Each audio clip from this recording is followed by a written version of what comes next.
వందనము వందనము కమలాలయే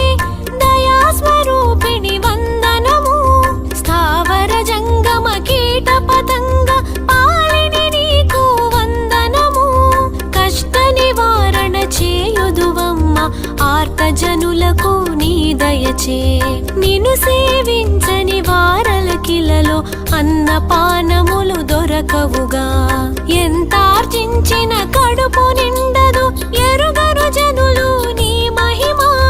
మహాలక్ష్మి నీ చరితమెల్లప్పుడు మనసును పెట్టి వినువారలకు భక్తి తోడను కొలిచెడి వారల భవరోగములు హరించెదవు దారిద్ర్యములను తొలగించెదవు దుఃఖ నివారణ చేయుదువు నిన్ను తలచెడి వారల పైన పూర్ణ ప్రసన్నత చూపెదవు